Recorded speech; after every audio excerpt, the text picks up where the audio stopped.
he is an amazing MC, and most of his stuff is like, I had tea with your mom. She's really nice and smart. Like it's like incredible how like down to earth and funny, but silly, but also off the wall and crazy. Yeah. And he still wins. Not every time, but often.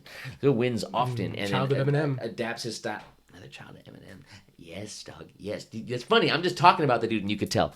Yeah, I agree, bro. I agree. And it's so deep. It's so deep.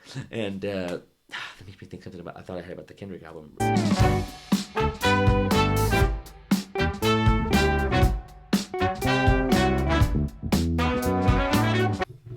Hi, everyone. Welcome to the podcast. My name is Antonio the Miles, and today we got a great episode today. But before we get into it, I'm going to do a couple of housekeepings, right? You can find me on Instagram and TikTok at Yeah, That Is Him. YEAHTHATISHIM. Also, I got an ebook coming out very soon called 10 Things That Your Parents Should Have Taught You But Didn't. Other than that, let's get into the podcast. And remember, this is the Empire Podcast. And today we got a special guest, an MC, a poet, a man who's got his master's in writing poetry. And that man, as I like to call, Tanjint Woo. Did I say that correctly? Tanjint Wiggy or Tanjint Wiggy. There's a lot of ways to say it. So many ways to say it. Yeah. Tanjint Wiggity. Tanjint Wiggy. Tanjint Wiggy. Yeah. My fault. It's all good. Tanjint Wiggy, y'all, in the building. Welcome to the podcast, Tanjint. Thank you so much for having me, Antonio. I appreciate you. Oh man, so glad to have you. So how you doing, bro? Good, busy. I'm building up. I'm building up achievements and stacking up projects. Okay. Yeah. Okay. Life's been treating you okay? Yeah, it's been okay. Nice, man.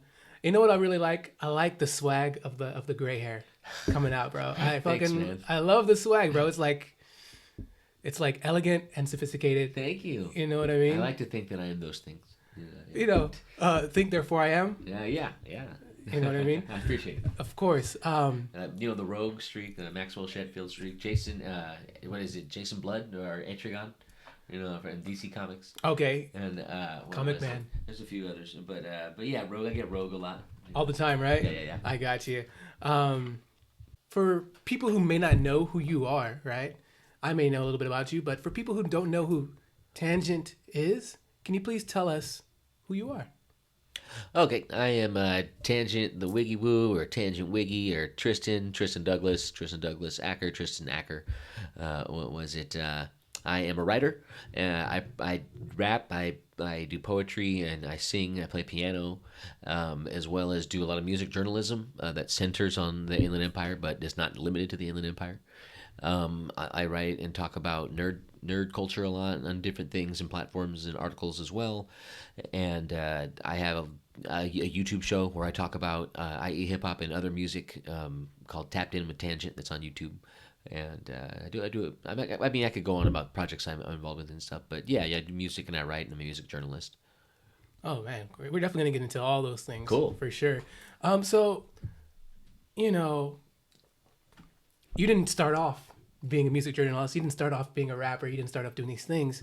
So, can you give the folks, myself, an origin story, basically like your childhood up to where you are right now, and how you got to where you are, and the person you are? Sure. And I would say that by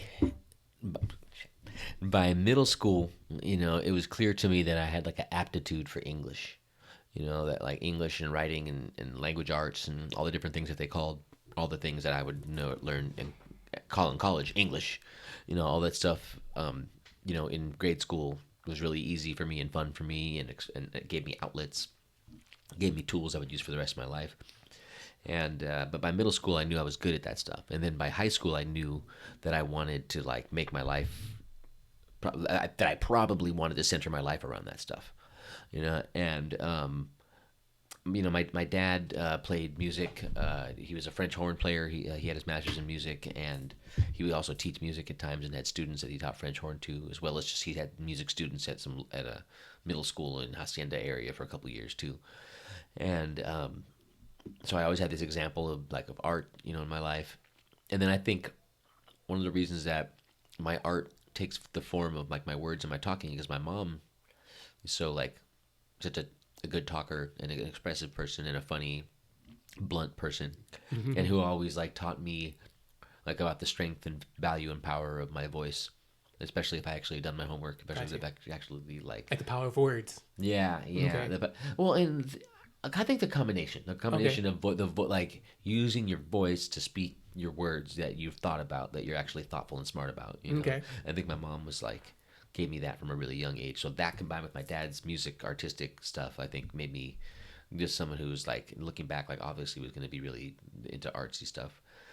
And So basically, you're kind of like nearly like bred into this music thing. yeah, sometimes I think so. And but let's say yeah, around age 12, I start playing piano and singing and rapping and writing poetry. You know, like all that stuff happens around 12. You know, like I start to do that stuff. And actually, yes, I was saying high school. No, I knew by then that I was going to center my life around that stuff to some extent, or Like middle school. at least keep that stuff as hobbies like for the rest of my life. Because I also flirted with the idea of doing things like clergy or being a history teacher. You thought about being a priest? I thought about that stuff, and because Okay. I was up until I was 14, I was not like crazy Catholic, but I was pretty enthusiastically Catholic, and from like age like I don't know 9 or 10 through like 13, early 14, you know. Gotcha. And So what made you? What made the switch out of wanting to be a clergyman? well, that was one of like I thought like oh I could because I just thought of like what are deep smart guy things that I would do, you know, like Okay. a clergyman, Okay. lawyer, Okay. you know, teacher, writer, you know, like Okay. all these things that I was starting to think about, and so that was one of them, you know, and but I also would think about being teaching history or teaching politics or getting more into politics. You know, Okay. even Okay. like that started by middle of high school. That became apparent to me. Like, oh, I like this stuff too, and this stuff's interesting to me, and that kept it on into college. Like, so I didn't. It took until grad school for me to know that like, no, poetry is the path. You know, but I guess I'm skipping ahead a bit. So No, you're fine. yeah, so in middle school, playing piano, singing, rapping, doing poetry. I would even do like one of the early things I would do. I would take like rap songs I liked, like flip around lyrics to have them fit me and my life and my neighborhood. Okay. And I stuff like it. that. Yeah, I so like it. I would do that with Warren G and Snoop Dogg songs. Okay. West and stuff like Coasters. that. Yeah, West Okay. Coast stuff because I was into that stuff. Yeah, and They call it G-Funk, right? yes, exactly. Okay, you know what I'm talking about. Yes. And of course, hey, Yeah. what was it? Um, then by middle school, I'm more into classic rock. I'm more into hippie culture. You know, hey, that's brilliant. And I'm more into classic. That's funny. We're gonna do this for a few times. We'll do it with the next album, the other album next time. And what was it? By middle school, I'm into like classic rock and folk rock. Okay. And I'm also getting into like Tool. You know. Is that Tool? Dude, I've seen them like 5 times, dude. I Wow. love them. Did the singer die in that group? Okay. No. Okay. No, Okay. they're all alive. They're old, but they're alive. Okay. And so I got in, kind of got into more of a different, I got Beat Generation literature, hippie culture. Like me and my friends were, psychedelic culture. Got you. Like Them shrooms and stuff. Yeah, absolutely. All that kind of stuff. And Bob Dylan, and then eventually that kind of stuff led me to like stuff like Gil Scott-Heron, It's and heavy. so yeah, People don't even know who that is. Dude, I love Gil Scott-Heron. Man. In fact, he's probably my favorite. As far as solo artists go, as far as like a single artist to name, like he's probably my favorite. Gil Scott-Heron. Gil Scott-Heron. Wow. I could talk Wow. about specific albums of him for a while. Wow. If you guys don't know who that is, look him up. Gil Scott-Heron. Yeah, a lot of his stuff is not on Spotify, so I'm glad Are you I'm serious? glad I have it downloaded. Are you serious? Yeah, but some of it is, and then a lot of it's on YouTube. Why do you think it's not on Spotify? Well, I think Too political? what happens with a lot of artists who are like big and famous, but not quite the biggest and famousest, is that like some of their catalog follows them with different companies, and some of it doesn't. And so like different companies own different masters of different things, and some of those companies exist still, some of them don't. Like stuff like that. Wow. And but there's some great records of his that aren't on Spotify, but he has a lot of good stuff that's on Spotify too. Yeah, it's heavy. Yeah. He's incredible, and so got more into that stuff, and then at age, and then in high school I met my friend Sean, and or Mr. Sham, and he's the other rapper in West Coast Avengers. Well, there's a couple. He's the other main rapper in West Coast Avengers. There's a couple of people who rap in West Coast Avengers. And West Coast Avengers, if you guys don't know, that's a group that Tristan is part of, which we're going to talk about a little bit later, okay? Yeah, even just I was going to lead into that now with like Sean and I started doing poetry together pretty quickly into our friendship, and then by the time we were like finished, by the time I was finishing high school, like we were doing kind of slam stuff together, and we had even like rapped at some things at school, and been in some ciphers, been in some battles, been in some like events where just impromptu where like the school busted out mics and DJs and stuff like that, and we would go up and rap and shit like that. Can you let people know what slam is who may not know what slam is? It's kind of like an aggressive hip hop influenced spoken word poetry, spoken word genre and it's often competitive, and but I mean, although the kind of slam stuff that Sean and I would do, we wouldn't really compete with it, but it kind of had that energy to it. We would do it at poetry readings, and by the time that I was 19 in like 2006, Sean and Ross Josh, who's a beat maker from West Coast Avengers, and he still usually has a beat or two on most of my projects. Ross Josh and Sean and I, and along with our friend Jordan and Aldo and others, that would be the original West Coast Avengers, as far as I understood it, would getting together and mess around on the 4-track and the A track. I don't know, but you have to ask them. Whatever they're touching. Something track. Yeah. And the MPC 4000, and like cool ass synthesizers and stuff. And we would make our early songs. And then by 2007, when I was 20, we started calling ourselves West Coast Avengers. Cool. And performing amongst our friends and making recordings and putting it on our MySpace. And by 2008, we were playing at like the local coffee shops, and by 2009 and 10, we would be playing at like bars in Covina, which would go on to be some of the places I played at the most, and met a lot of the people in like the 626, like San Gabriel Valley area that do music and hip hop. I actually like underground hip hop's really big on that area, and I became more enmeshed in them for years earlier than I was in the IE hip hop scene until it would be another half a decade until I would be enmeshed in the IE hip hop scene. Yeah. And there used to be a clothing store that I used to love to go to.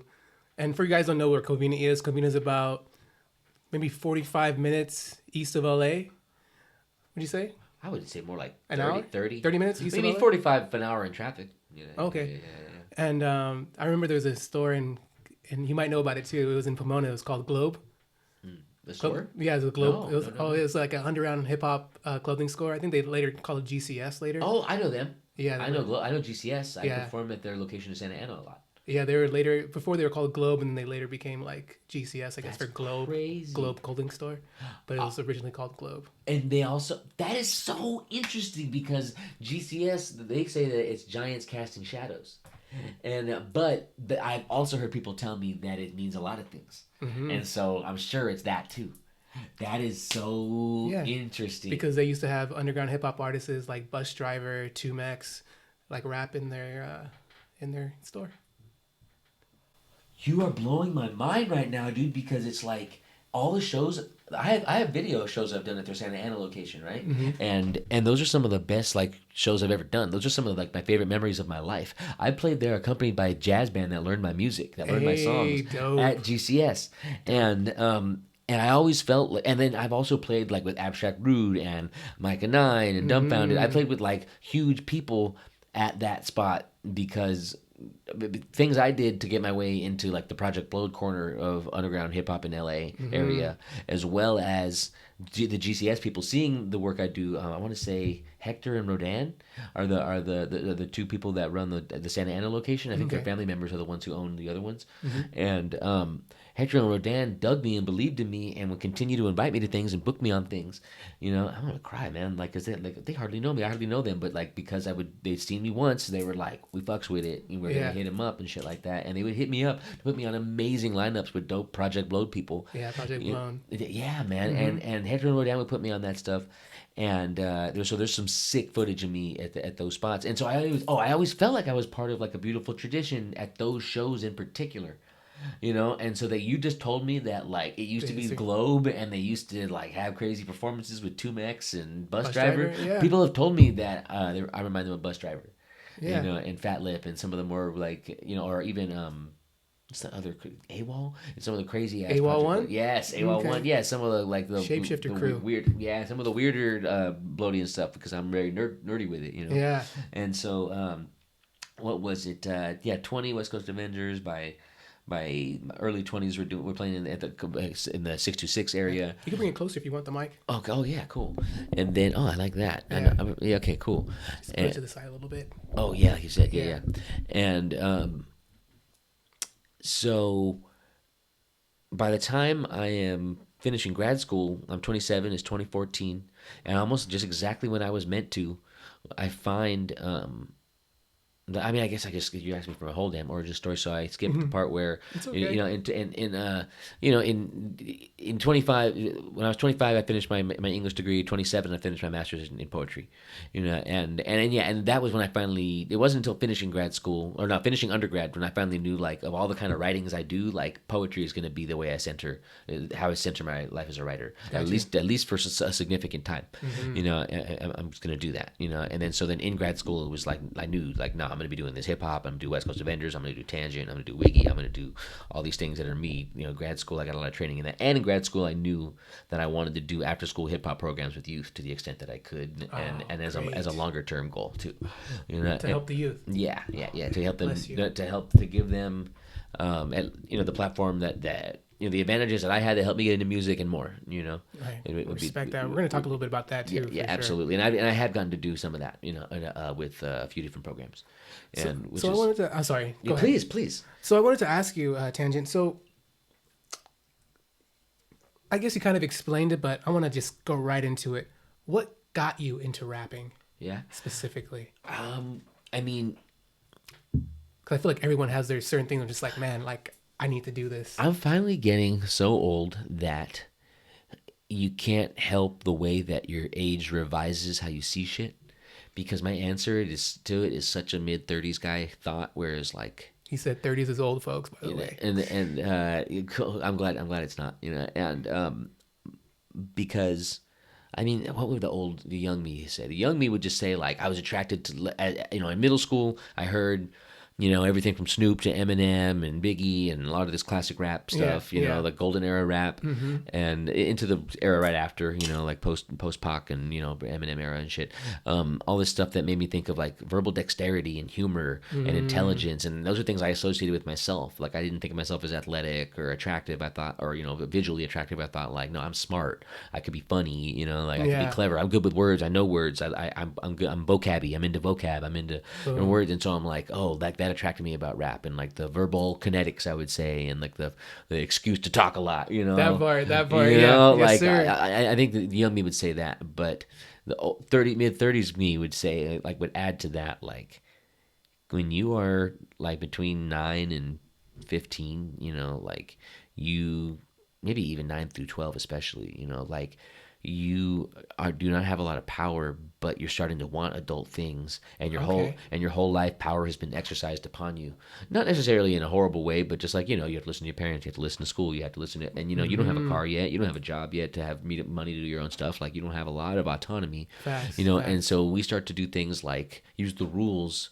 to our advantage, or like learn the rules, or learn how different things work, how different social customs among adults work. Like you start to learn different things, and so we find different ways to cope and different ways to have outlets. And so some people find sports, and some people find the arts, and some people find drawing, and some people find other different things. And I just think that like, I didn't, only recently in my freaking 30s have I felt like I like my body. I'm I'm healthy, right? So it's like I always liked my mind though, like even when I was young I liked my mind. And even when I was young, I liked my mind, and so it was like, oh, this is something I identify with. This is a way that I could have power, a way that I could feel in control, a way that I could feel like I could draw attention to myself with achievement and stuff like that. Like even, I think all of that was part of it, even by the time I was 12. Got you. Basically, have autonomy over your own life, over your own world. Even to start to have a slice of it, Gotcha. like a flashlight, right? It's a beam, right? Like to have a beam of control in my life, And that's that's what hip hop basically gave you, control. Yeah, some control. I mean, I think everything I understand, like control, attention, an outlet, like a way to achieve and express and excel, Yeah. and perhaps be better at something than other people. Dang, man, this is getting psychologically deep because I'm Let's still go. doing Let's go. because I'm still doing this shit. You know, like, Yeah. like in the competitive sense too. And you're not going to be stopping it either, right? Yeah. Yeah, you don't Well- see yourself stopping, right? Well, shit. Then I guess let me finish the origin story because I could probably get it pretty quickly up to the thought I just hit. Okay, go for You it. know, so 27, finished grad school, a master's in poetry, and I almost like 2 months later after graduating from grad school, do I find the IE hip hop scene through MC Life, you know, and hat nod, you know, tip of the hat, of course, to Noah James, who I had met in 08, or I had been to his Common Ground event at the Vibe in 08, before I really understood. Like I knew that Noah James, even in 08, knew Noah James was prominent and knew that the Common Ground and the Vibe were prominent, but I just didn't understand the geography and the connections of what all that was and what it all meant back in 08 when I was 21. In the way What's the that common ground? the Common Ground was a showcase that Noah James and his wife Lisa J would throw like.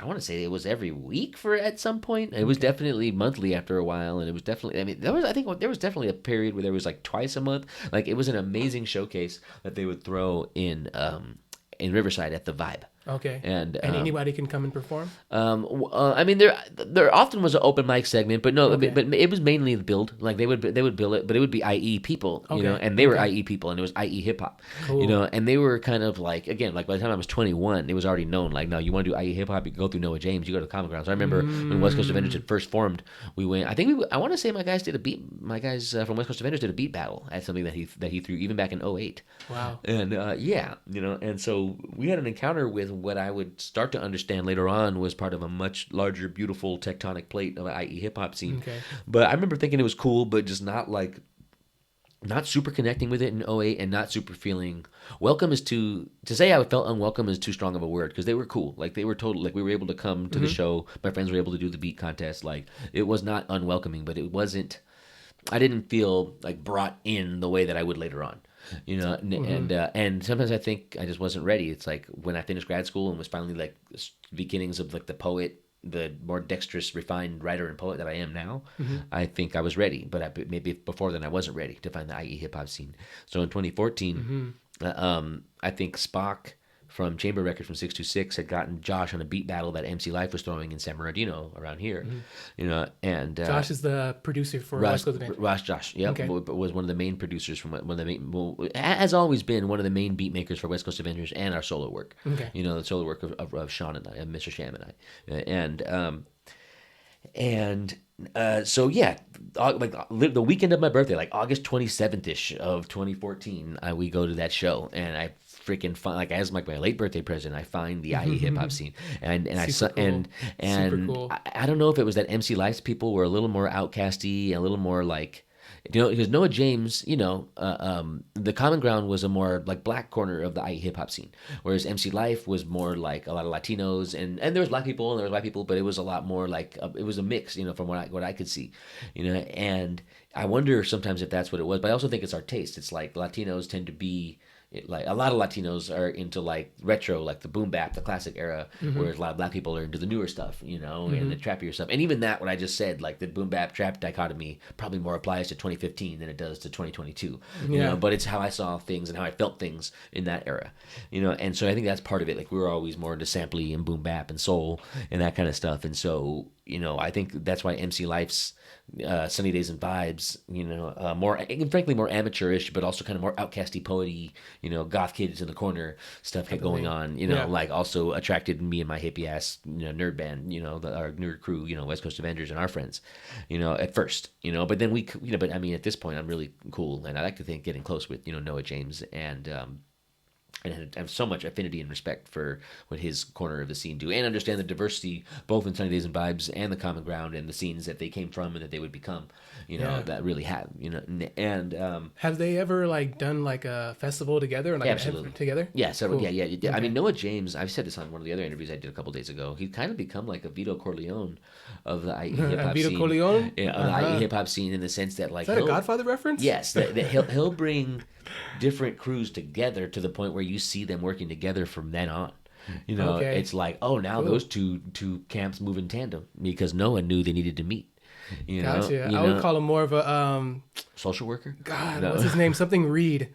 Like LaFace Records, the guy who made LaFace Records. Can't think of his name. Something Reed. I've seen that I would name. call him that. Oh, that's you guys know what I'm talking about. Something Reed. I can't think, but That's he's cool. created LaFace Records. That's a big compliment to that guy. Right? Well, that's what you're saying. If he's putting artists together, like they, well, no, not just art. No, I mean, I'm sure he does put artists together too, because why wouldn't he? But no, I'm saying he'll find like whole other brands, like whole other groups, companies, like local shit. Like, I mean, I'll say the same one I said on the podcast the other day, my friend Sneaky's podcast. But I've seen Noah James's Brick to Your Face brand link up with 60 East's Thought Fest.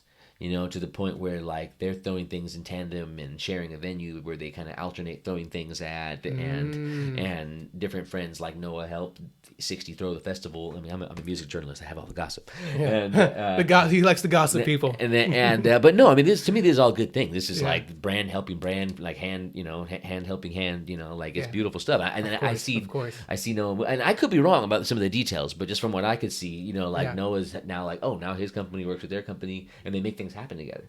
And it's beautiful. That's how it should be. And hopefully they're making money, but I don't even know that they're making money. I do know that they're helping throw dope things for the community, and some of them are free, or some of them cost a couple bucks, and some of them cost more, like the festivals, but it's always way worth it to come to like the family reunion, of like the IE hip hop scene.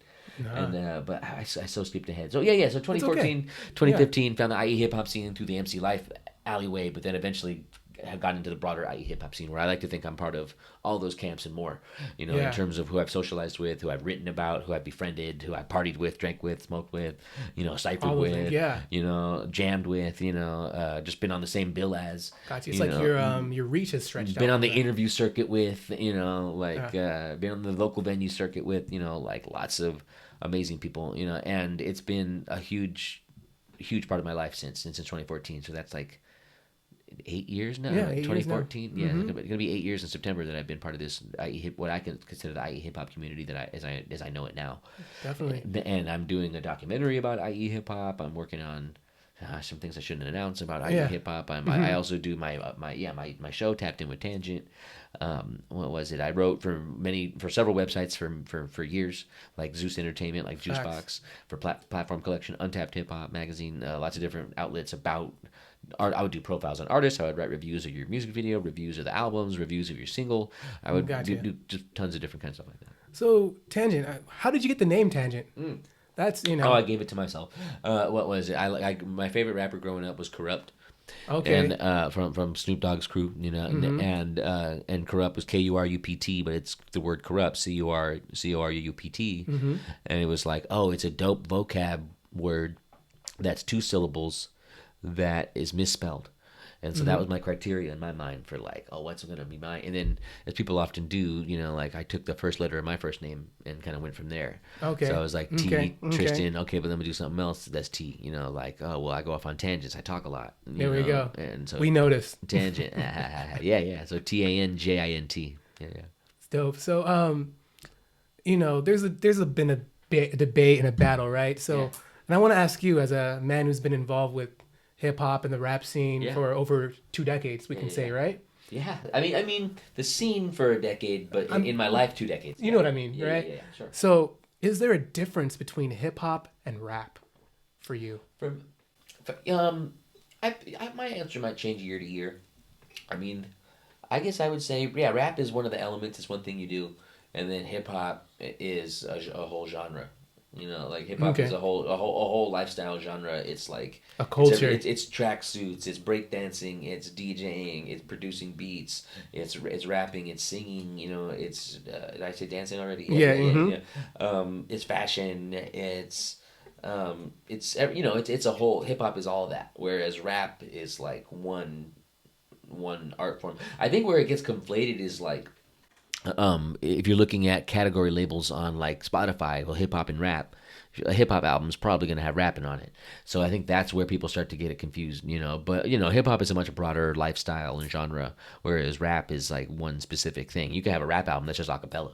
It's just rap, and it's hip hop, but it's not the same thing as like a hip hop album where you can hear like, oh, there's the break, so someone could be breaking to that. Oh, there's someone rapping. Oh, there's a DJ scratching. Oh, there's a beat. Like that's like hip hop. Okay. Do you think a hip hop record needs all those elements to be considered a hip hop record? Not anymore. Okay. I think there was a time where that may have been the case, but it's beyond us all now.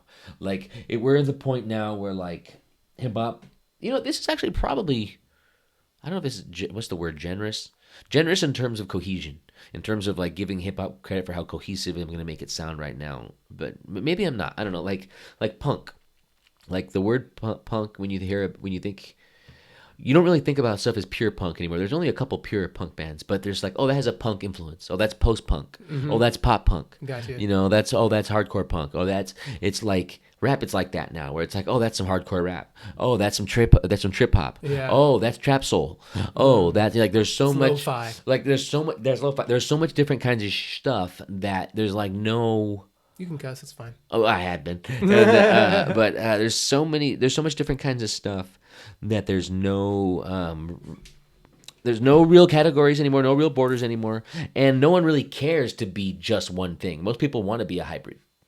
Most people want to be like, oh, I sing and I rap. Oh, I do R&B and soul. Oh, I do R&B and hip hop. Or I do, like most people want to like be one foot in one thing and one foot in the other. I certainly do. Like I consider myself like a nerdy hippie rapper. Like some of my content talks about like shrooming in the mountains with my friends. Some of my content talks about like Star Wars or Marvel comics. Like Yeah. and so it's like I revel in the uniqueness and the weirdness, and yeah, most people do now. I think very few people are trying to be pure hip hop. And so it's actually you're making me realize part of the fun novelty I'm getting out of like wearing tracksuits and stuff like that lately is like it's almost ironic. Like, yeah, I'm pure hip hop, and I kind of come out and it kind of plays a part. Like I'm doing like these battles and contests lately. Yeah. And it's like I'll wear the tracksuits and stuff like that. It's like, oh, the athlete, but it's also like old school hip hop. Like, Facts. he came through like LL Cool J, That like, part. and took it, You just need the bucket cap and you're good to go. Oh no, but I look dumb in hats. I look like a stand-up comedian from the mid '90s. Okay. Yeah, with hats. Mitch Hedberg. Or Robert or Richard Wright. Yeah. Okay. Awesome. So, Tangent, what's your thoughts on mainstream hip hop now? There's a lot of dope stuff. The new Kendrick record was amazing. It's amazing, isn't it? Yeah. A lot of stuff I think is like I think Drake is good but very vanilla. I think the same thing about Future and a lot of. What do other you people mean when too. you say vanilla?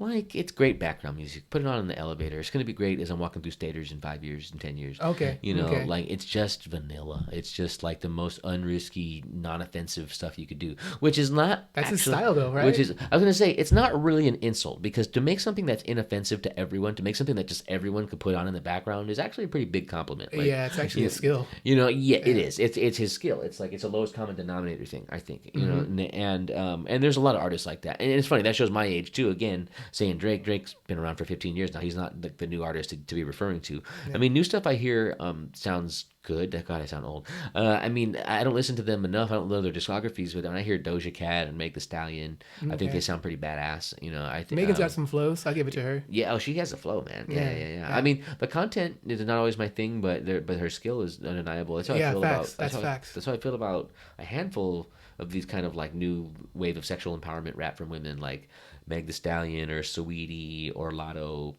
Or I mean, there's a lot, and it's and that stuff's good. So when I hear that stuff, I think it's good.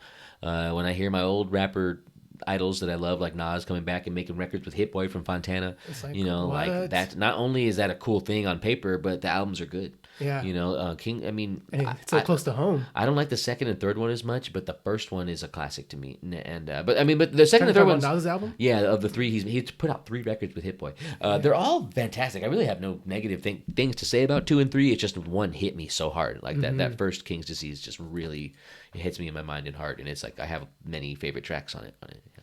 Gotcha. Speaking of like old artists that came back, like I was like Busta's. I don't know if you heard Busta Rhymes' latest album that he came out with. When's that from? I think I can't think of the name of it, but it's got like a no. But when's it from?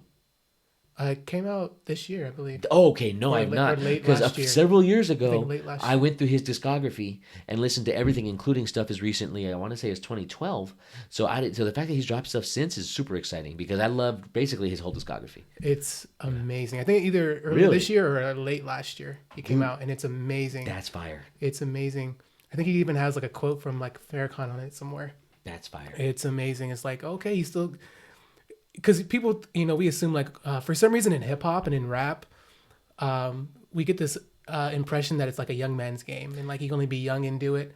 But like when it comes to rock and roll, you can be like it, Rolling Stones and Paul McCartney's still getting praises. But for some reason in hip hop, we think, oh, it's like a young man's game. But then you see like Nas, Jay-Z, right, coming out with these great records and Busta Rhymes, and you're like, man, these guys are still killing it. Yeah. You know what I mean? I mean, I think that we're in a shift of that. I think that classic rock and punk rock are kind of showing the way, like in that what you're talking about. Like we're seeing these artists that are aging but still doing dope ass stuff and reiterating their. I've watched Bob Dylan over the years. I've seen Bob Dylan in 2006. I've seen Bob Dylan in 2013. And like live concert. Yes, wow. and he's always reiterating his catalog, finding new ways to do it and stuff, right? Cool. And so like something I always tell friends is like Open Mike Eagle.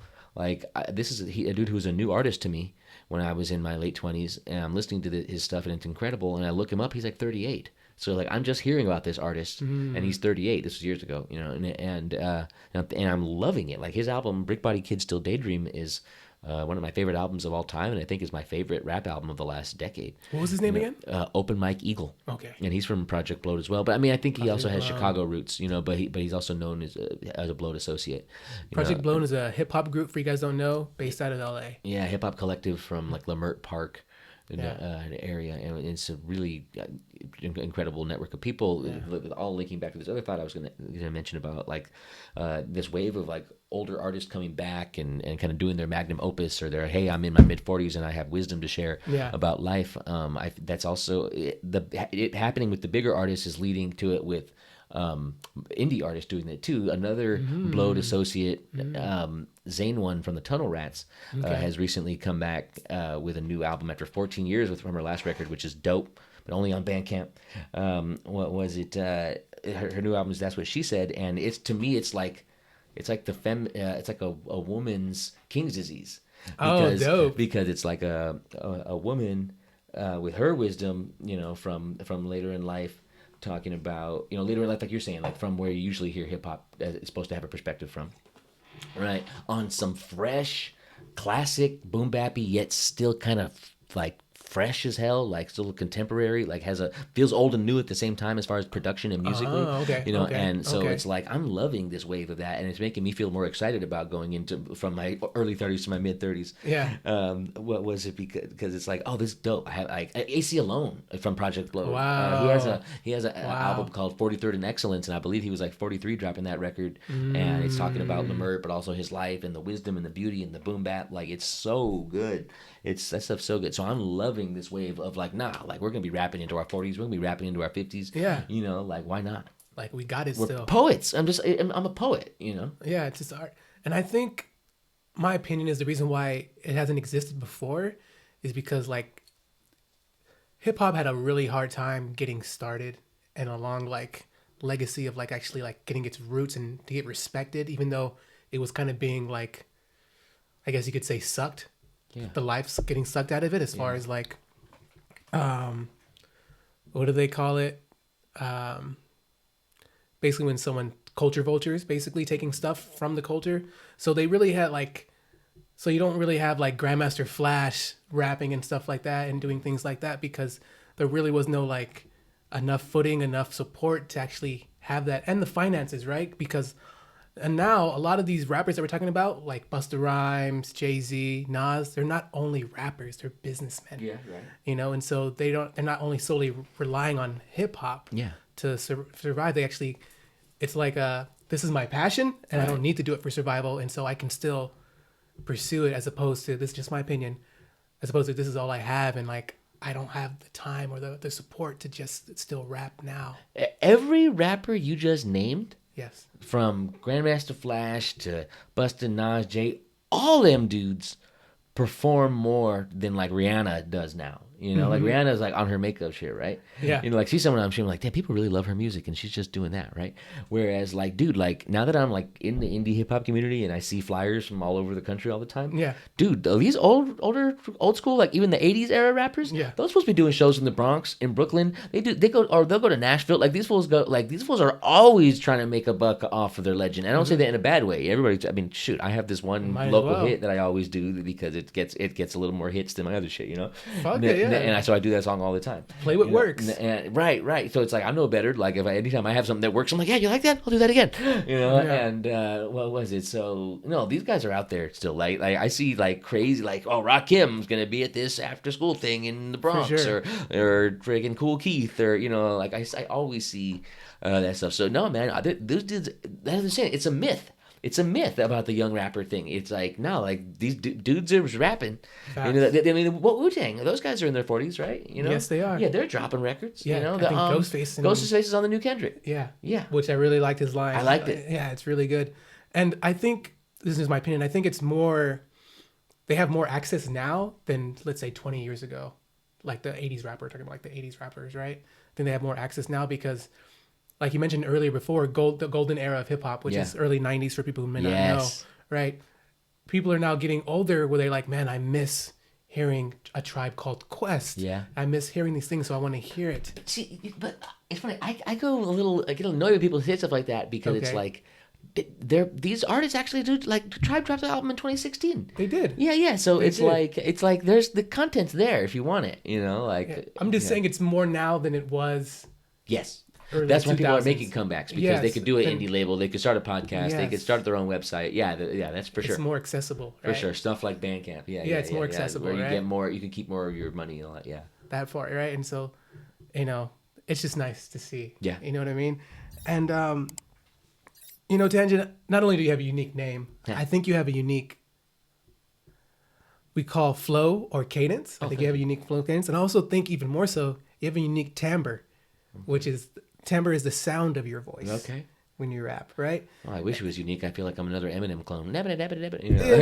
That's cadence. Yeah. Timbre is. But I feel like my voice is high. I mean, I think I'm better at it now. Your voice gets high. I know how to musicize it and do other stuff with it and like that. But I feel like when I'm just letting myself go, it goes up, gets high. Yeah. So my question is, relating to that, was your tonal style, was that created or is that natural? I think the first rapper that made me think like, oh man, rapping is like, could be something where you express your intelligence, and this just shows how smart I was at 12 and not smart. Like, it was Eminem, because like looking back, it should have been like an AC Alone or a Mos Def, and probably because I'm half white, that like that maybe like that enunciation or even just like. But Eminem's just dope. We can just regardless of race. Dope. Just, you know what? You're right. Let's take that. But dope. you know what got me about him was the humor. Like this, I'm like, wow, this is hilarious. And I was 12, right? So hearing the potty humor and hearing the violent humor and hearing all like the transgressive, rule breaky, profane things he was thinking as a 12-year-old, oh shit, this is dope, And so I think so. It was like a combination. Like it sounds like he's smart. It sounds like he's funny. He's breaking rules. Like it's like taboo. Shit I shouldn't be hearing. That kind of stuff of being 12. Yeah. And so I can't help but I do think that Eminem is one of the most monumental influences on not just me, but my entire cohort of MCs. I think anybody who's even born a year or two before me to people born a couple years after me are all Eminem's kids. Like I hear Eminem in myself. I hear him in so many of my friends. Like Thees.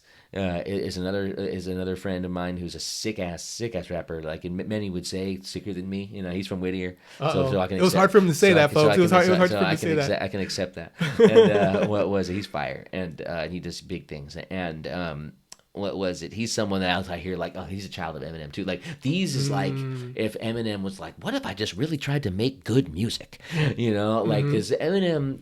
He has his own torches that he wants to, or his own battles. What's the word? His own battle axes, his own trees hills he wants to climb. Right? Yeah, of definitely. Like, I want to battle people, or I want to do the most outrageous album, or Eminem has his goals. He's set them and he's met them. But my friend Thesis, he was Thesis, now he's Thees. I see him as someone who took like M style, but it was like, let me make this funky. Like let me add melody, even more melody to it. Let me make really great music in a diverse hip hoppy way with it. And I could name dozen other homie rappers that I think like, oh, I see the Eminem in your strain of Eminem in you, and I feel like that's part of where my and then Corrupt was another big influence on me too. But Corrupt raps slow though, doesn't he? That slow flow, D-O-double-G. And but he has moments where internal rhyme can give the illusion of speed. Okay, explain. if you're doing a lot of internal rhyme, it sounds like you're fast, even though you're out. You might be going at like a normal pace. So like uh, rappers are savvy and happy they live in these jackets are smacking these cats at the given. Their habit is bad in the land of forgiving. Your head is a nail, I'm a sledgehammer driven. It's like there's a lot. Those are just 4 bars. Delivered boom bap, not even double time. But there's a lot of internal rhyme in there, or like. Everybody think they freaky late to peeping shows on weekends. Little bit, a generation quit but won't commit. Talking like this, I'm outsiders like they ain't invited in. Try again. It ain't nobody stopping you from rocking. You can go off like a rocket if you back up all the talking, little homie. It's like rocket, talking, pocket. Like all the internal rhyme makes it sound. On some level, it is fast. Like rhyming is happening quickly. Words are coming out fast. Yeah, right. So it's like there's different ways to be fast. There's different ways. Like what would be. Ripping through the bullet train. Batman, when he finally sees that Two-Face isn't fully sane and empowered, but enlightened, will devour what was bright, and the senses is heightened, to be commences with fighting. It's like, so there's some stuff that's like an up tempo boom bap thing. Yeah. And what was it? So there's different ways to be fast and different ways to be slow. Facts. And I totally agree with you about if you're born in a certain era, you're definitely like a child of Eminem. Yeah. And because like I'm definitely a fan of Eminem, huge fan of Eminem. Yeah. He grew up in that era, and like one of my favorite tracks on his first EP was Brain Damage. Yeah. Ever since the day I was born. Yeah. But even before that, when he had his underground stuff. That stuff. Some of that stuff was good. It's super crazy. Like I remember there was this Infinite line. was good. Slim Shady EP was good. There was one that's like, "Whose arm is this? I must have cut up at a pharmacist who refused to give his, he refused to take his like prescription of I forget." Yeah, but it's like I don't go outside because his car's possessed. It's like amazing. I'm like, oh man, it's like It's not. It's like why Eminem's so good is that he has a great cadence. Yeah, he tells a great story. Yeah, and it's just on point. You know what I mean? And kudos to Eminem. That's all I gotta say. Like, if you guys hate Eminem, you're hating on him for whatever reasons you personally have. I mean, I think it's fair to criticize his non-classic records. He has a lot of records that aren't that great, Okay. And, but you can't take away his status as a legend. Yeah, as what an he's MC. done. Yeah, what he's you done. Can't take away from it. And so speaking of MCs, right? Yeah. It seems like everybody's a rapper nowadays. Okay. Doesn't it? It feels like wherever you turn, you're like, oh, you're a rapper. You're a rapper. You're a rapper. Like everyone's a rapper nowadays. So, what do you classify, Tristan? Yeah. What do you classify as a rapper and an MC? Yeah. I mean, I'm gonna use this as a springboard for a few things, because I was thinking I wanted to address some stuff here, and this kind of helps round out the story from where we were to the modern, right? And I mean, a rapper. I don't want to say it in a derogatory way, because there's people who are rappers and they're not MCs and they're not whack. Some of them are really good at being rappers, and that's cool, and that's fine. And they make rap songs and they rap, and then there's a spectrum of that. Some people just rap as they're literally emceeing a party. They might just be helping a DJ run a party, which is really the origins of the MC DJ thing. Master of ceremonies. Masters of ceremonies, right? Like you rocking a party. And so it's like, hey, everybody put your hands in the air. The DJs, like looping knee deep from George Clinton or something, and so it's like, that's some of the origins of it, and so some people still just rap like that, and then there's some people, there's every kind of thing you can imagine, right? But a lot of people make rap songs. They record their songs off their phone and they perform, with over their vocals. I mean, and then there's other people who they actually do it artistically, but they're just rappers, because an MC can freestyle. An MC could write to different tempos of beats. Mm-hmm. An MC could adapt the verses they already have to different tempos of beats. Okay. An MC can do the coordinated thing where you're doing a written verse, but you're changing keywords to replace, like to shout out the venue or to shout out. Mm-hmm. Like you're in the MC can MC a party with a DJ. An MC can respond and work with the rhythms of a DJ and a beat maker. Like a jazz instrumentalist. Mm-hmm. An MC is a poet, I think. Okay. At heart. And I think it's one of the. I think to be an MC, you have to be a poet. And okay, I like that. I like that. And I like that. so it's like, so sometimes I think, like, because I became I was a master poet finishing school at 27, but I feel like I've been in a crazier course of becoming a master MC. Being a master of ceremonies since. It's like, no, I needed to be a poet so that I could even go into trying to be an MC, because a poet is like one component of being an MC. Yes. Because I have to be Yes. able to, because the poet part is you have to write and think like a poet and write like a poet and be beautiful. You'll be able to be beautiful with language like a poet, you know. But as an MC, you also have to be able to perform that. Yeah, You know, from like two different lanes. to perform that and memorize it Yeah. and freestyle it, and you know, what is it like? What did Missy say? You know, put my thing down, to flip it and reverse it. Yeah, You know, yeah. like you got to be able to like be versatile with it. Like it's an art form. You know, like and Facts. you practice and practition. You know, your craft. You know, it's to me, it's almost a sacred thing. You know, to Definitely. be an MC. You know, and I like that. So, basically, you said that the difference would basically be like an MC's a lot more versatile with their Yeah. work, a little bit more creative and artistic. No, I'm saying specific things. Like you got to be able to freestyle. You got to be able to battle. Yeah. You got to be able to rap on beats. You got to be able to acapella. You got to be able to help a DJ host and rock and move a party. You know, like Yeah. you got to be able to probably even sing enough to be a rapper. You know, Okay. like an MC. Like you got to be able to to be. I guess my platonic conception of an MC. Yeah, this is Maybe talking that. about you, man. Because certainly there are people who are like. I know friends who are dope MCs, but they don't freestyle, or they don't freestyle well, you know. But to me, the difference between someone who can still call themselves an MC is like the people, you might not freestyle well, you might be rusty, Yeah. but you know how to do it, or That's all that matters. or At you'll least you or, try. or you'll do it. Yeah, You know, like if the cipher's happening, yeah. you know, like I mean, it's one thing like, oh, there's the worst day of my life, my dog died, you know. It's like okay. You don't got to join the cipher, right? but if you generally like if you can't join the cipher because you don't rap like that, 'Cause you're scared? you're probably not an MC. Yeah. You know, Yeah. whereas Yeah. like you might be rusty, freestyling might not be your forte, but not, you know. So same thing like me, like I've done one acapella battle, right? But I've done it, right? And I've won freestyle battles, I've won performance battles, I've won 16-bar rap competitions, I've won I've won team battles, I've won at least one of every kind of contest that I've done. You know, and to me, it's like as for me as an MC, like I need to do at least dip my toe. I need to do at least like try all those different kinds of competitions and stuff like that. And even being like That's versatility right there. being like the nerdy hippie rapper too has been like a political agenda for me to be like, no, I'm gonna prove to people that it doesn't mean I'm soft. Just because I don't cuss a lot in my raps doesn't mean Yeah. that I'm weak. Yeah. You know, just because I'm not like a misogynist or macho in my work doesn't mean that like I don't have a sexual energy or a power. You know, Yeah. like I've been out on Like you're not a man, you can't stand your own. right. Like I've been like, and so it's like it's been fun like surprising people over the years. You know, Yeah. everything from just showing up looking like an English professor and then spitting dope to like just actually taking people out in tournaments and contests, like people who were perhaps dismissive of me at times before. 100%. Looks can be deceiving. You know, That's one thing I always loved about underground hip hop is Yes. because you never know. What dude is about to pop Yeah. off? I think of that about breakdancers, dude. Yeah. I'll be watching breakdance videos like, oh, that dude's just standing. He's about to bust out a camera or something too. Like, Yeah.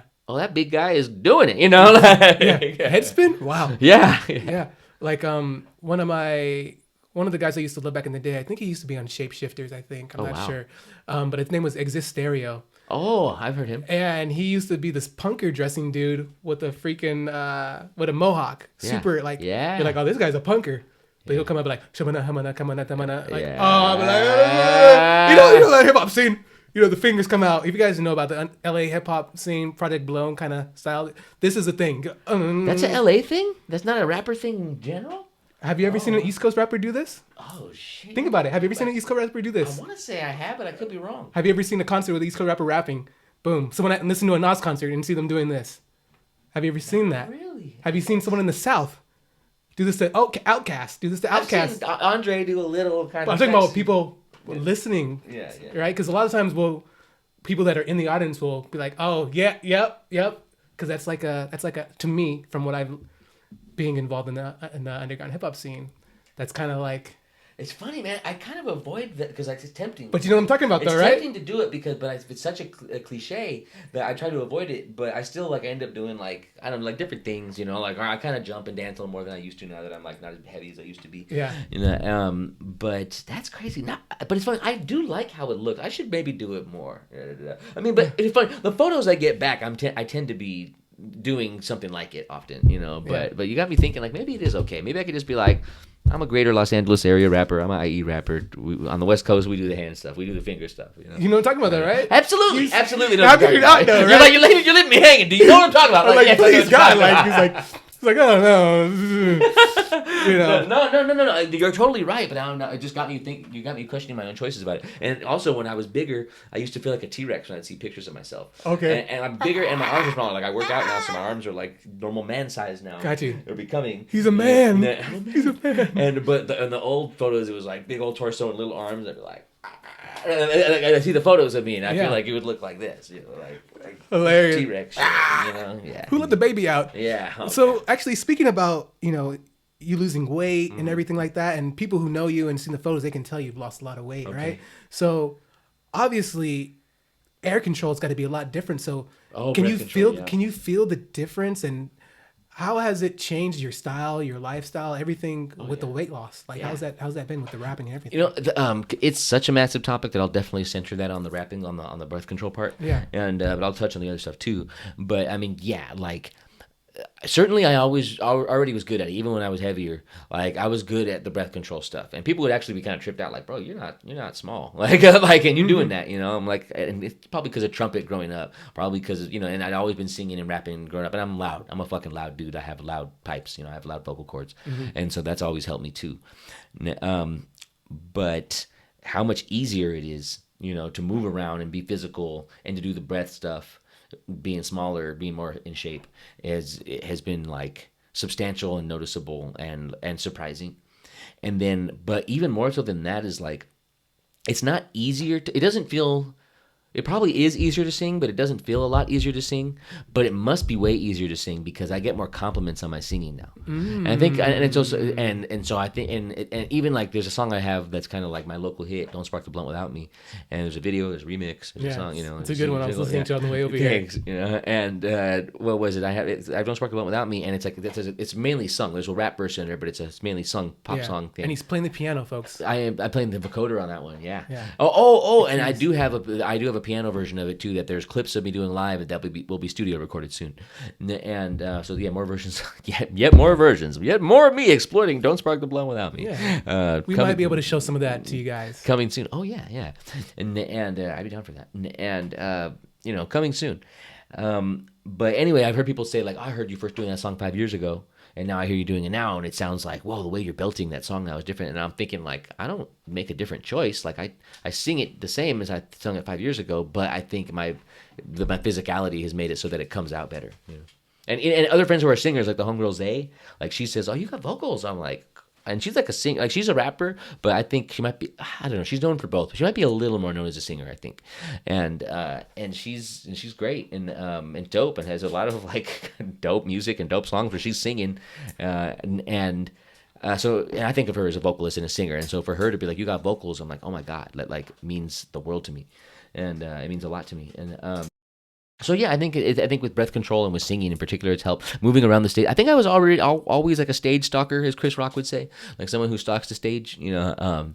Because I learned in drama. I did drama. I was like the star of the plays by the end of high school, you know. And so I learned a lot about cheating out and, you know, addressing every part of the audience at different times and making it look natural and kind of making eye contact with different people at different times and moving about the room and engaging people and jumping off the stage and engaging in the crowd and then jumping back on the stage. And I think I'm going to take it even farther. I'm going to steal some shit from Adam et al., formerly known as Fame Kills. I used to see him like he would like crouch on the like he would be like laying down, you know, like rock starring out, you know, like laying down or crouching or being on his tummy doing the worm, you know, things. Yeah. I'm like, you know, I think I'm gonna go nuts with it and do that kind of shit soon. Yeah. You know? And why not? Just enjoy my body. Yeah. Fame Kills is another IE MC. You've heard of him? Yeah. I've met him. Yeah. Oh, yeah, he's I know awesome. His wife, or you know, he's go to school with his wife. Oh, that's crazy. Yeah. He calls himself Adam et al. Now. And, not Fame Kills anymore. No, not Fame Kills anymore. Okay. And Adam space et space al. Okay. And he has a record out under that name too. Awesome. Thanks for clarifying. Oh, for sure. And yes, yeah, he's awesome. But he performs less these days, so I'm gonna take some of his shtick. And what was it? So it's helped with the physicality, the moving around the stage, performing around the stage too. Okay. So I know this is kind of like I shouldn't be asking this to a poet, okay. Right, with a master's program. But I'm gonna ask it anyway.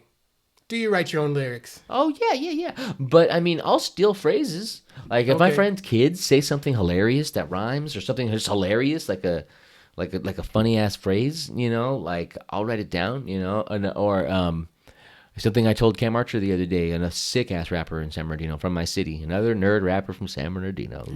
People are surprised to know there's nerd rappers in San Bernardino. It's nuts, man, and he's fucking ill. He's one of the kings of the region. And I was telling him the other day that he had made a Facebook post on December 2, 2015, during the day of the shooting. He just said, "Pray for my city," and just that specific phrasing resonated with me, and then I wrote a song on this album, Pray for My City, the Localist, that just came from like Cam Archer's Facebook post, and there's other ways I could point out, like, oh, I took that phrase from this other rapper, I took this phrase from that thing, or I took this phrase from my old song, I took this phrase from this rapper I listened to, I'll say inspired by instead of stealing. I take it. Okay, I mean, I guess I'm trying to be cute and funny. I used to say stealing, but yeah, no, I'm inspired by, and we'll juxtapose phrasings and stuff like that. Got you. What's your thoughts on MCs, rappers that don't write their own lyrics? Well, that's another rapper MC thing, I think, right? Okay. I mean, but then it gets tricky because, like you said, they become businesses, right? So it's like Snoop. He is an MC. Like Snoop can freestyle. Snoop can rock. Snoop can MC, rock a party. Snoop can freestyle. Facts. Snoop can write a song. Yes. Snoop can perform his songs. Snoop can. Do all the Snoop probably could battle because he has. I mean, you come to a point where you're so big that like if he just comes out and says like I could buy and sell you, motherfucker, and everybody would just cheer him because he's Snoop. And so in other words, like like there's probably no MC function that Snoop. Couldn't do, or who's another like Snoop or Kanye, right? Like, oh no, Kanye, that's a different discussion, but he's dope in a different way. What was it? You don't think Kanye's an MC? I think Kanye is a producer rapper, which is a pretty dope thing too. Okay, like Dre is a producer rapper, but Kanye is closer to being an MC than Dre is. Gotcha. It's almost like a spectrum. Man, I'm gonna have to disagree. I'm gonna have to give him the MC. That's just me. I'm gonna have to give him the MC. I mean, certainly Kanye in his prime was a fucking MC. But I'm gonna say because him and Snoop are now in a position where probably some of their songs, some of their singles probably are getting written. Like from other people, or to some extent are, but it's like that to me. It doesn't make them not MCs. That certainly doesn't make Snoop not an MC. I've heard Snoop freestyle in the last decade, and like, oh no, that fool can still freestyle. He still got it, yeah. Yeah, he actually does. Yeah. Unique cadence that he has. He's so fire. Yeah. He's still so fire. And what was it? So it could get blurry because I mean, I don't know. Drake is a big battle rap fan. I shouldn't assume that he can't do that shit. I mean, Drake has been in battle beefs. He has battle songs. And he could rap. He could rock a party. Yeah, I mean, a lot of MCs that are rappers out there. Okay, and I meant like writers. Yeah. Do you can still consider? I guess I'm saying that the Snoop example proves that you can have writers and still be an MC. Okay, I like that. But it's kind of, but it's certainly dangerous territory. And not and then. I was gonna say not territory I want to be in, but like I've been a feature on other friends' songs where I wrote and rapped my own verse, but then they wrote the chorus they wanted me to sing. Okay. Actually, you know what? Okay. That's like a producer thing. Now that I think about it, my song on my album here, Wings, with That Finger, my friend that passed away, rest in peace. R.I.P. Rest in beats. Rest in beats, amen. Right. He was a beautiful dude. And what was it? Now that I think about it, I want to say did he write he may have written the chorus that I'm singing, or did I write it? He gave me guidance, on what he wanted for that chorus. Now that I think about it, but we still got to try. You know what? No, I think I wrote the chorus, but I do have songs where like I'm a feature and I'm singing a chorus and I am the main singer of the chorus, and the chorus was written by the person who asked me to be on the song. And so I guess even I have been written for now that now that I think about it, and so no, I don't think that disqualifies you from being an MC. And I like how you mentioned about freestyling. He still has that quality of anything like that. So, a lot of people don't, like we mentioned earlier, like a lot of rappers, they don't even want to step into that territory of freestyle. A lot of them don't. So, would you mind giving us a little freestyle with us to show us that, you are a true MC? Oh, that is fair. That is totally fair. I'll even give you a beat if you don't mind. Sure. You ready for it? Sure. Freestyle session commence. Okay. Okay. Shit. How have I never done a beatbox freestyle on a podcast before? Beatbox, street hop, it's skin tight, it's hip hop, it's lit light, it's what we do like. What are you like? Homie, it's a true light. Wiggy to the woo, I'm trying to eat at Dulon's. Two bomb. Homie, I need some Reeboks, I need some Adidas, I need some more sneakers in my speakers. I mean, I need a meal, I need a deal. Man, I need a meal, I need to keep it real. Gotta be honest though.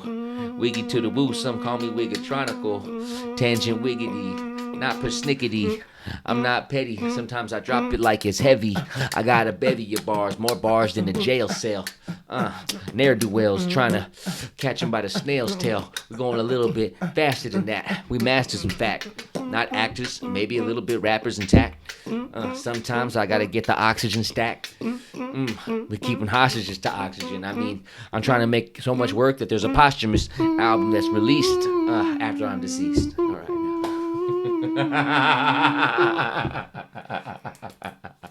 There you go, folks, off the top of the dome. Now I find this moment, but I won't back down from it. Hey, thank you, Tanjint. Hey, we know we gotta.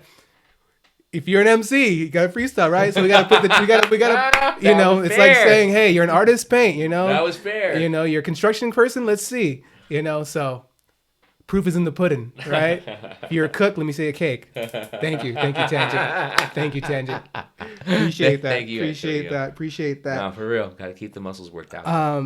You know what I really like about, you know, because when I grew up knowing about hip hop and MCs, I used to think just strictly rapping, right? Okay. Right, but I consider you, me personally, more than just an MC. Okay. And the reason why I say that is because, and maybe it's like, I guess we talked about hip hop expanding beyond just like a traditional sense. Yes. Is that you also sing, like, you know, the song about the blunt. Right. And also you play keys. Right. And sing and rap. So for me personally, I consider you more than just an MC because you can sing and you can also understand what works with the piano, right? And so I really like that about your artistic style and your unique style, right? That's what really kind of separates you from just being an MC, right? Thank you. Just rap or freestyle or all the crowd. It's like, oh, there's a keyboard there. Like, how many other MCs that we know can go to that keyboard and feel confident with that, right? Yeah. So that already separates you from the pack. Yeah. Does that make sense? Yeah. I mean, so, you know, that's so, I love that we're getting to the, and folks, some advice out there. If you ever are feeling down and you want to get built up, book yourself to be on 3 of your friends' podcasts where you're the guest, and they're all going to make you feel like amazing. I'm amazing, you know, because I'm like, I'm not just a writer. I'm not just a poet. I'm not just an MC. I also consider myself a singer, songwriter, musician, you know, for sure. You know, and singer, songwriter is another kind of tradition that I've honored in the same way that getting into hip hop and MC is the sacred thing. The singer, songwriter as like a rock fan, a classic rock fan, a folk rock fan, a folk music fan, which I am, and I'm, you know, a poetry fan, you know, all those things, the troubadour, the singer, songwriter, the poet, all those things are a sacred thing too. You know? And so the singer-songwriter, like the Bob Dylan, like the Gil Scott-Heron, who was a singer-songwriter who was one of the first MCs in a lot of ways. You know? Definitely. You know, and, you know, it's kind of really flattering to myself, but I'd like to think, that I'm a bit of all that. You know? Yeah, which is kind of beautiful, like in the era that we live in now, where we can just like kind of combine, be hybrids. Yeah, because we have so much influence and stuff like that. So I just wanted to give you your flowers with that. Thank you, man. Let you know that. Right? I appreciate that a lot. So when it comes to like writing music, this is a tough question. Okay. How much is it strictly just your idea? Like, this is my verse, my chorus. I want the beat to be this way. And how much do you allow other people to influence the track? That's actually a pretty damn interesting question because hip hop, most of the hip hop and rap music that I make is absolutely very collaborative, right? Where most of that stuff is like, I listen for the beats I like from the beat makers, and then just based on that, I come up with melodies and come up with verses, and let me take that beat home, and then let me get it on my thumb drive so I could drive around with it. And I'm driving around with it, and I'm like, spend some time with it. I'm like, okay, this is the melody that I want on it. Okay, and then this is the cadence that I want to spit on this beat, you know, and then so then you know I build from there, and it's really, in my view, and that's why I think it's a cool question. The beat and beat maker and producer are doing a lot of the work, you know, because it's like I'm just going to be the missing instrument.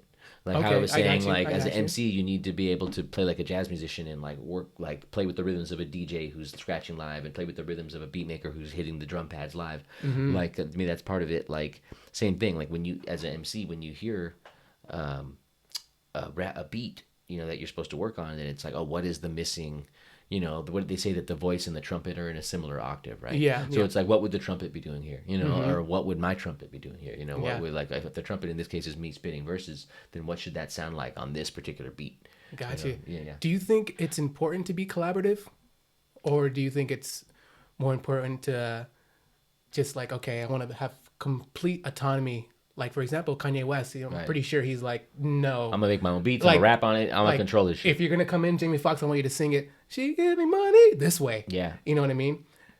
What's your opinion? Do you think it's better to be collaborative, to be open to all these different ideas, or to be like, okay, I have this vision, I want to stick gun ho with it? If you want to actually, in my view, if you're not, you don't have unlimited resources, and most of us don't. If you want to actually keep momentum as a creator, you have to be able to do both. You have to be able to collaborate and do shit alone. And that's something that I suffer from at times, because it's like I play piano, sing, and rap, but I'm not a great recording engineer. I just got my rig last year, and I kind of like it's been a tumultuous year, and I kind of lost touch with like starting to practice doing the recording engineering myself stuff in the middle of last year. That I started to dabble in early last year, and also the deeper I get into the IE hip hop community, the more studios I find that I could like hire their services, and they'll record and engineer for me. Yeah. Different, ranging in different levels of quality, mastery, and prices. And in different parts of the IE, and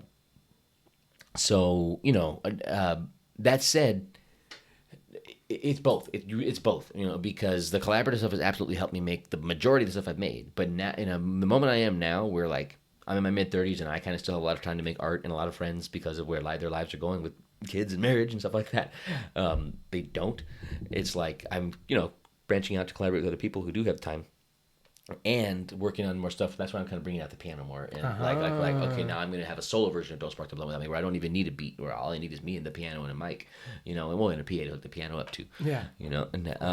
And so it's like both. And so when I hit a wall with the solo project, then I go work on the collab stuff. When I hit a wall with the collab stuff, because sometimes they can't make practice, or homie can't help me pay for the studio session we were supposed to have next week, or okay, well, cool, I can do some solo shit, and then okay, well, I don't have the money to pay for my next solo session. Oh, but the homie could help me put in for this session for our project. Okay, let's do that. Yeah, So resources are a big part of it. It's key. It's like networking, basically. Yeah, resources are a big part of it. And it is, a lot of it is networking, because I have so much more access. I mean, it's weird. Like on the one hand, in the early days when we had our in-house beat makers, that we would just be in their garage all the time, we had a lot of access to resources because we had beat makers that were just our dudes. Yeah, facts. But and then there was this middle period where we had, as things happened with their lives and things changed, we had less access to them and started to gain access to other people. But then we were having to now we're getting charged because we're dealing with people who aren't our homies that we grew up with, and then kind of back on the other end of the cycle, where like now I've made such inroads with the community that I get a good deal, or some people will just do it, or it depends on the project. Or if I'm working on a project with this homie, then he could do it. Me and my friend Diesel are working on stuff, and like he can engineer himself, so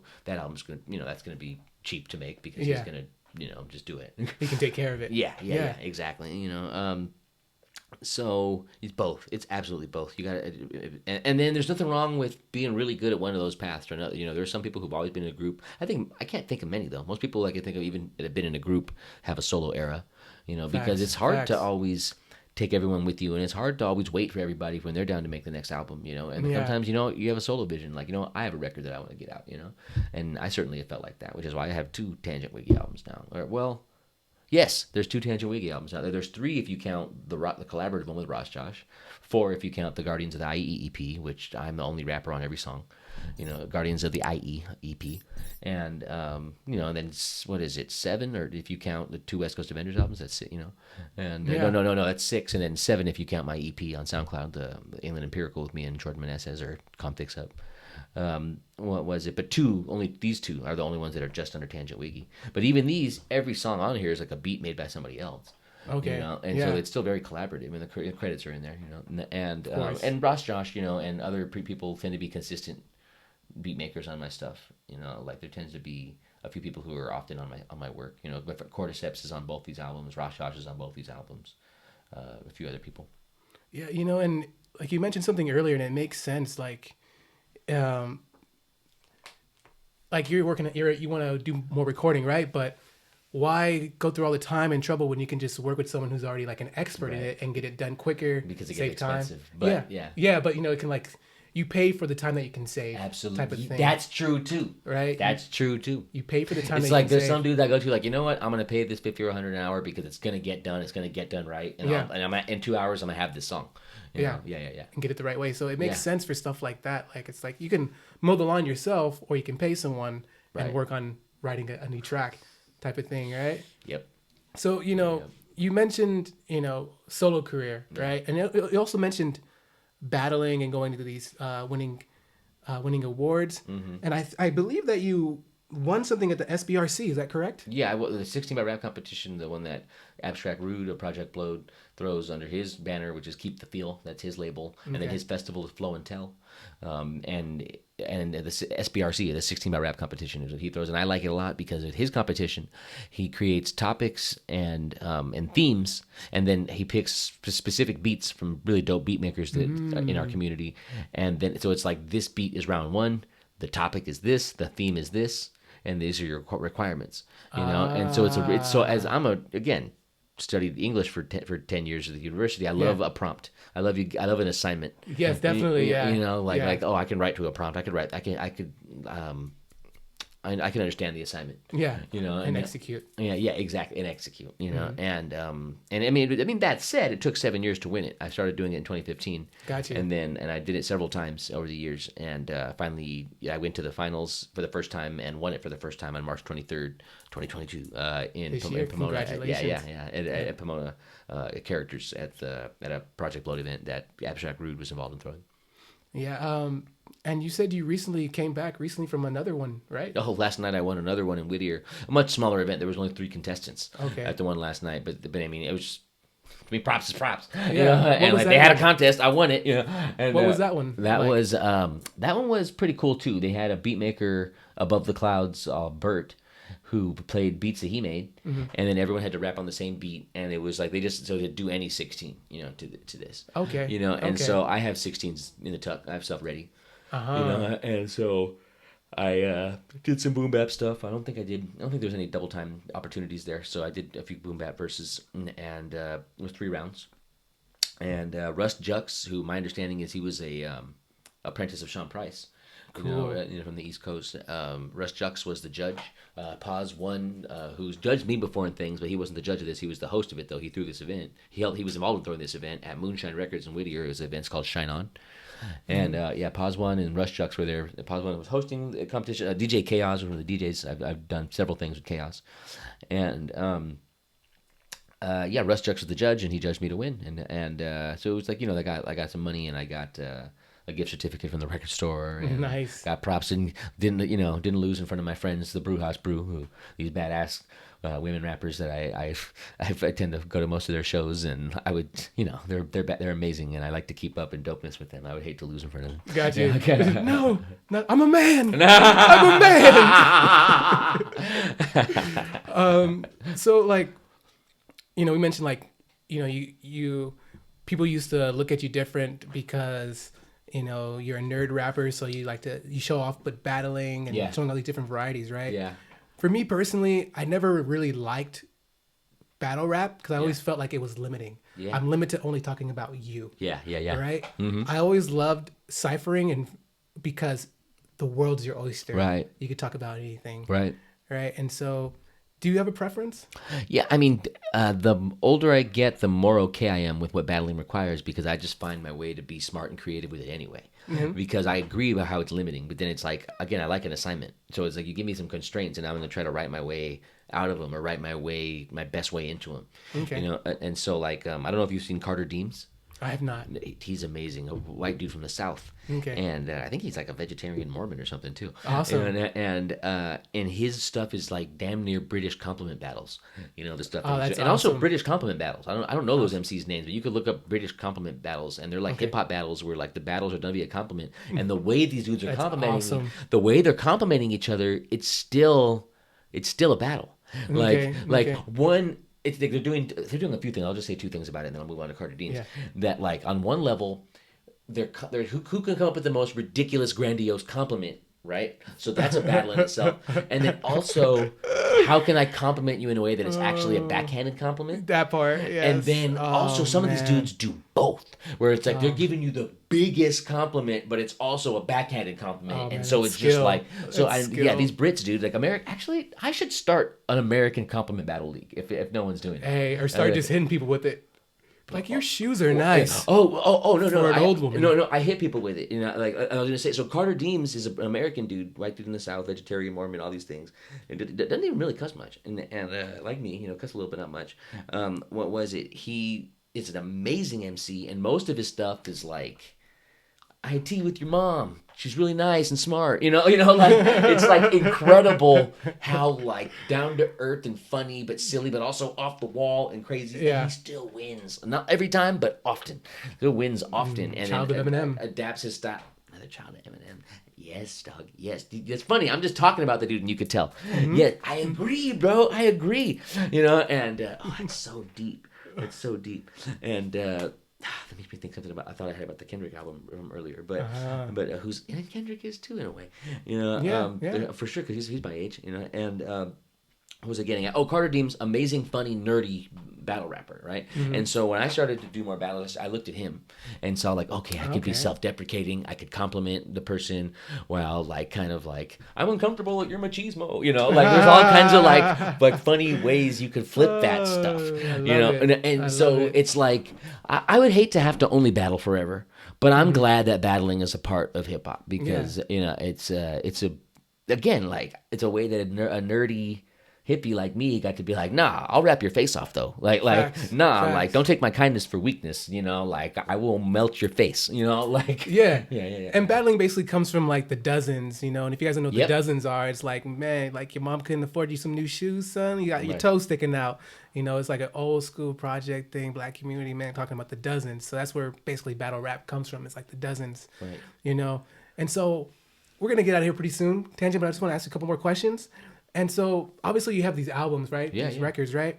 What's your thoughts, and have you tried, two questions. What's your thoughts on the record company? Yeah. And have you tried getting signed to a record company? No. And what was it? I don't know anything about that stuff. I mean, there's definitely people in the community, lots of people in my IE hip hop community that I love and write about and get to party in and go to shows at.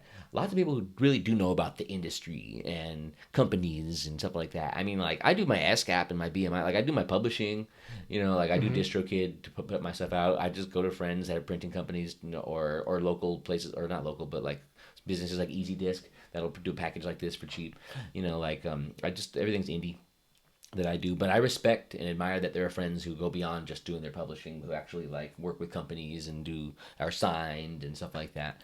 You know, seems like pros and like everything, major pros and cons to both. Okay. You know, but I know very little about that stuff, and I'm proud to be indie, but I'm not snooty. I'm not going to front like, you know, if I got opportunities like that, I would take them. You know, Definitely, right? Yeah. Okay. I would at least pursue it and look into it. I don't know if I would. I don't know that I would sign the dotted line. I've actually heard enough bad things about it that I could not tell you right now that I would for sure sign something. You know, Gotcha. but I would certainly look at it. You know, course, and of you know, course, and maybe what I'm really getting at is I'd be flattered to have the opportunity. Yeah.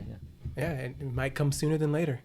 You know, just watch out for anything that says 360 on it. That's kind of what I was thinking. I've heard about stuff like that. Yeah, which sounds weird. It's where they have a piece of your live shows, they have a piece of your everything, right? It's 360. everything. So, and they control that stuff too. Like, oh, well, we own your publishing, so you can't do that song at that show, and you can't do that. Yeah, let's say like you work for, you know, a certain record label, right? And you get a separate business deal for Dino, right? And they're going to offer you like 50,000 K. Yeah.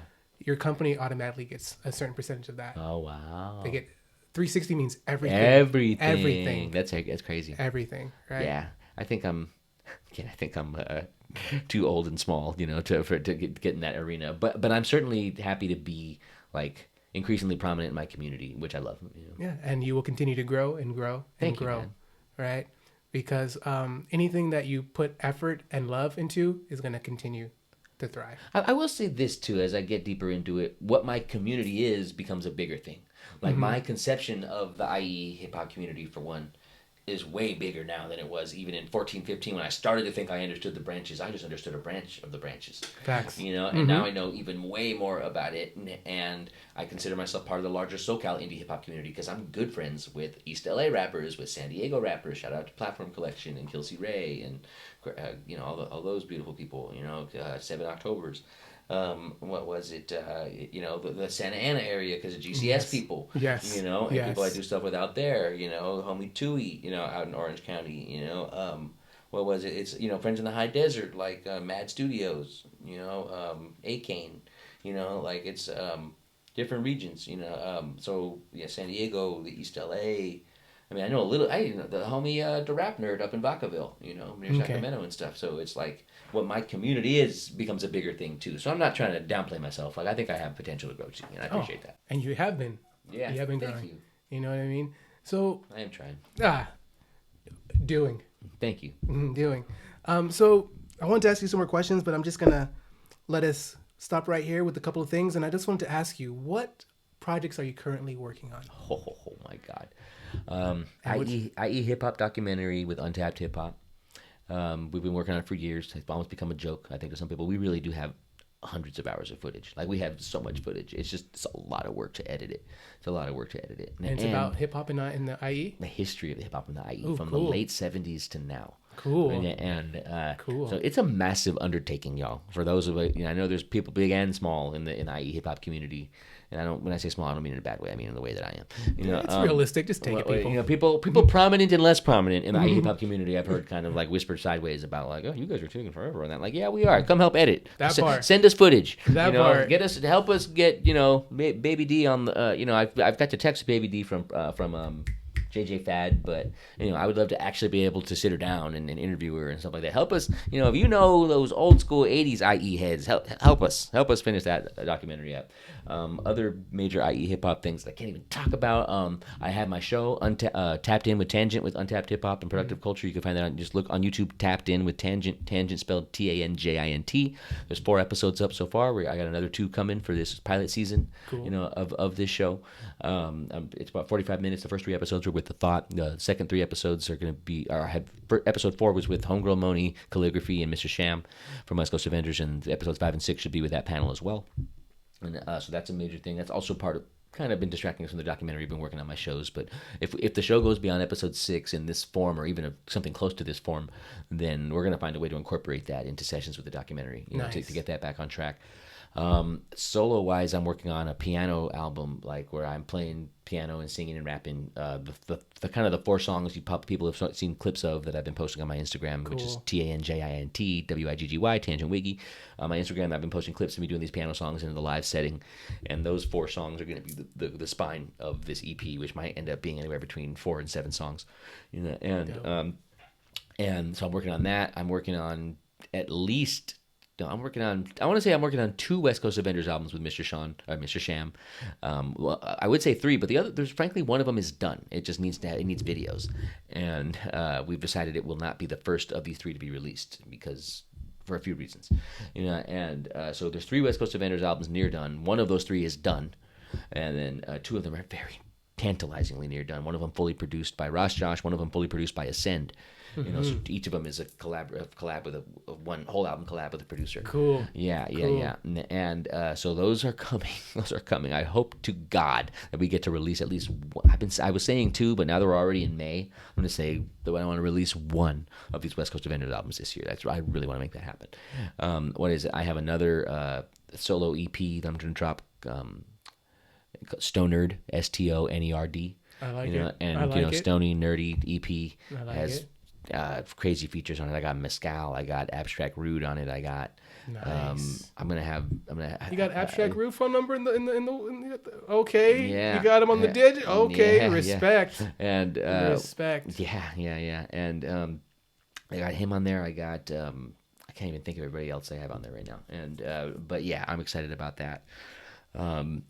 And so that EP and that's gonna have a West Coast Avenger song, which is one of the last things that we're putting together on that. Young Miss is on that one. Gonna have Hollow Visions on that one. I got I'm pretty sure that homie Diesel's on that one. So yeah, the Stonerd, album. I have another EP that's after that one, but it's not as far along. I'm working on, and then I have other projects I've started to talk about working on. With there's my friend Freedom. She started to make beats, and I was thinking I need a project where I have no features, and so I may do something with her, like a EP that's just with her. And lots, yeah. I mean, and I want to make a solo album with the homie Ascend. I'm finishing up the West Coast Avengers one with him and Sean, and I think I'm going to make a solo album with Ascend, and I think I'm going to do the first recordings for that tomorrow. Oh, that's going to be super dope. Yeah, that's going to be super dope. He's dope. He's and really dope. So, I like to ask everyone that comes on the podcast. Yeah. This one thing, right? Okay. And be careful right here. Oh yeah. And the thing is, Tristan, Tanjint, Wiggy, what do you want or see your empire becoming? Or would you like it to be? I've talked a lot about the vague, larger conception of the IE hip hop community, and so that's one.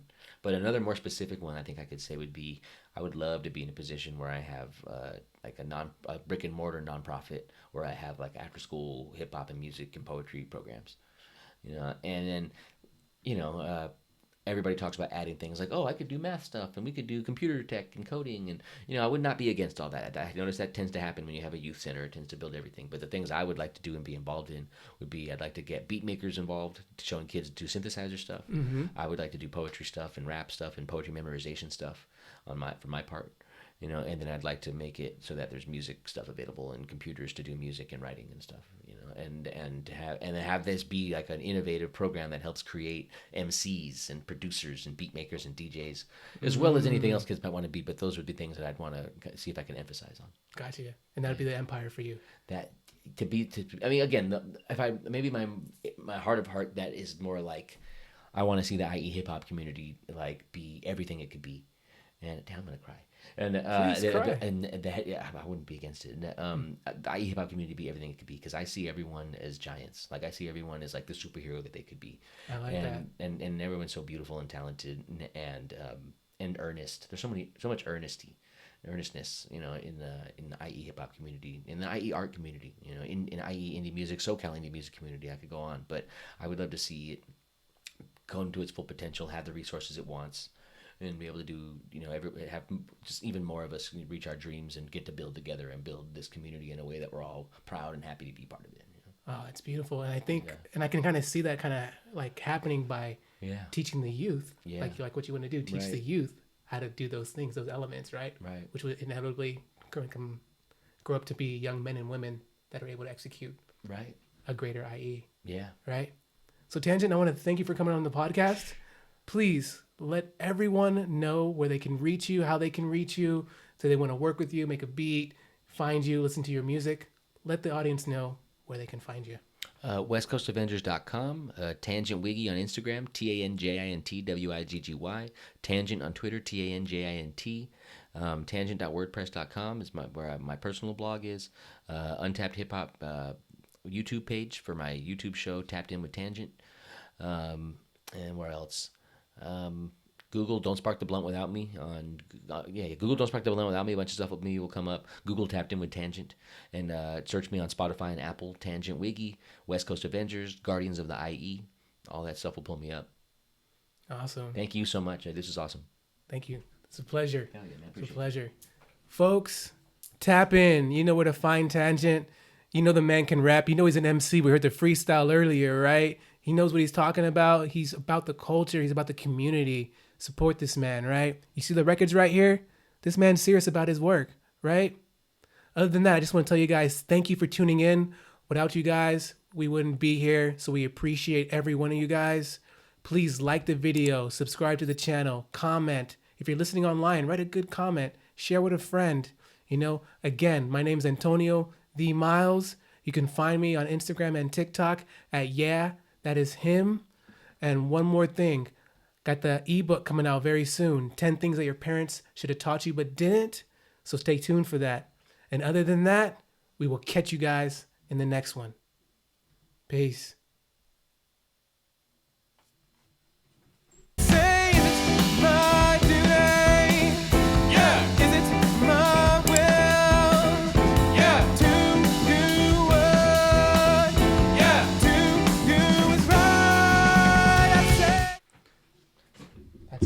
Thank you, man.